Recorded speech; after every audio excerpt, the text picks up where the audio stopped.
Do you know yet, does anyone know, exactly who was responsible for this assassination attempt? There was one report that said that you had arranged to send President Musharraf a letter to be sent in the event of your death by assassination, urging him to investigate certain individuals in his government. Is that true? Yes, it is true that I wrote to General Musharraf. I received information from General Musharraf that a friendly country had passed on to them the information that I could be attacked by a gang from the Afghan warlord Baitullah Masood, or by Hamza bin Laden, the son of Osama bin Laden, or by the Pakistani Taliban in Islamabad, or by a group in Karachi. So I sent back a letter saying that while these groups may be used, I thought it was more important to go after the people who supported them, who organized them, who could possibly be the financiers or the organizers of the finance for those groups. And I named 3 individuals who I thought were their sympathizers. Now I understand that I could be wrong and my suspicions could be misplaced, but these are the people that I suspect want to stop the restoration of democracy. They want to stop my return because they know in 1993, when Pakistan was on the brink of being declared a terrorist state, I stopped the rise of terrorism, and they know that I can do it again. So I feel that these are the forces that really want to stop not just me, but the democratic process and the will of the people from triumphing. And in terms of these 3 people that you mentioned, were they members of or associated with the government? Yes, well, one of them is a very key figure in security. He's a former military officer.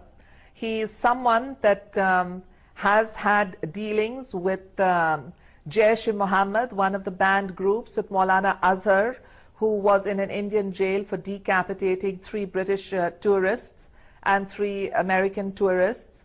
And he also had dealings with Umar Sheikh, the man who murdered Osama Bin Laden. Now I know that having dealings with people does not necessarily mean direct evidence, but I also know that internal security has totally collapsed in Pakistan, and that internal security cannot collapse without there being some blind eye, if not collusion, being turned to the rise of the militants and militancy.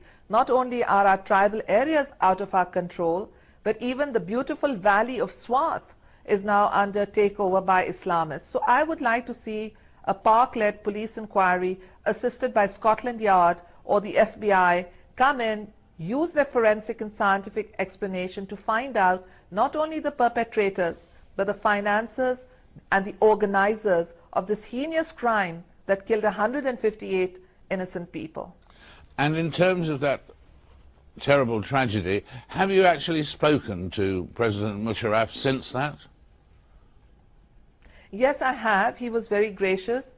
He had the Director General Inter-Services Intelligence ring me up the first evening to condemn the incident that had taken place.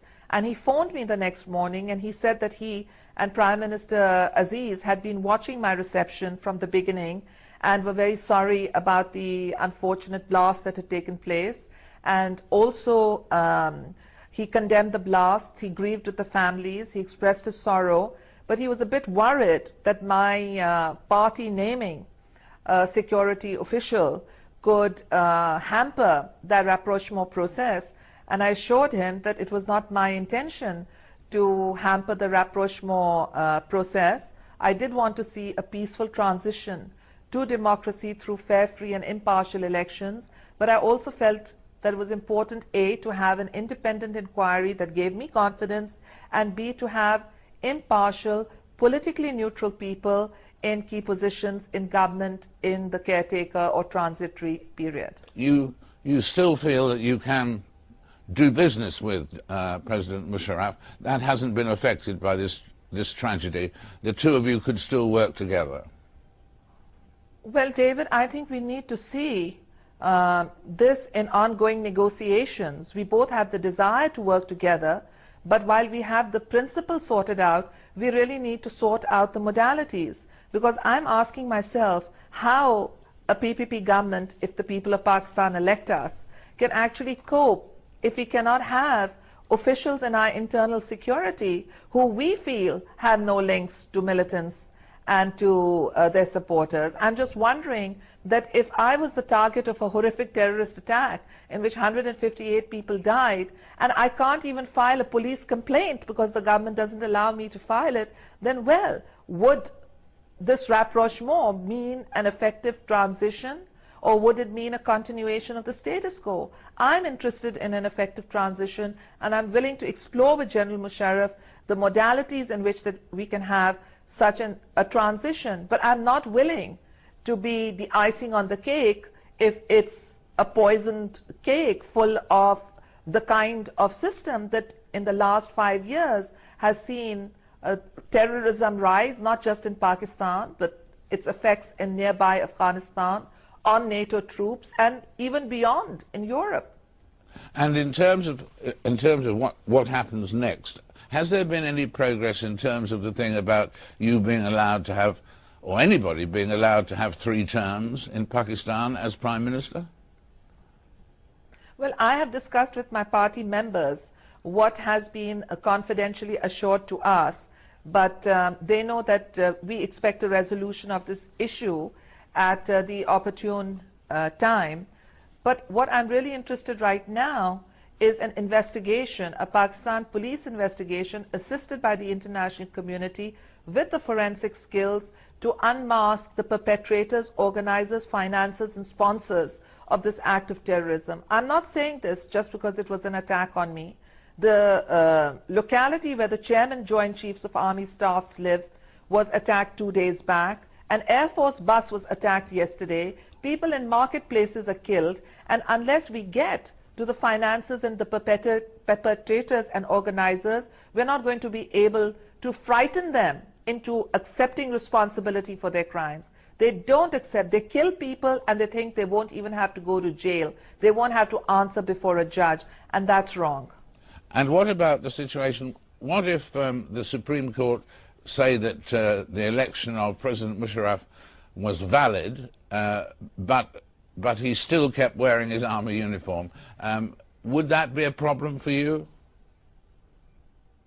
Well, General Musharraf and I discussed this issue during our negotiations, and it was decided that we would accept the decision of the Supreme Court of Pakistan, and I'm on public as saying this before my return to Pakistan, that as far as the Pakistan People's Party is concerned, we are not going to resign from the assemblies in protest over General Musharraf's re-election as president. We have a different view on its legality, but we're going to leave it to the Supreme Court of Pakistan to decide. So we're going to back the Supreme Court in whatever judgment it decides to give on the issue of General Musharraf's legality. We expect that the Supreme Court will probably allow him to continue, but ask him to retire as Army Chief and seek a reaffirmation vote from the next assembly.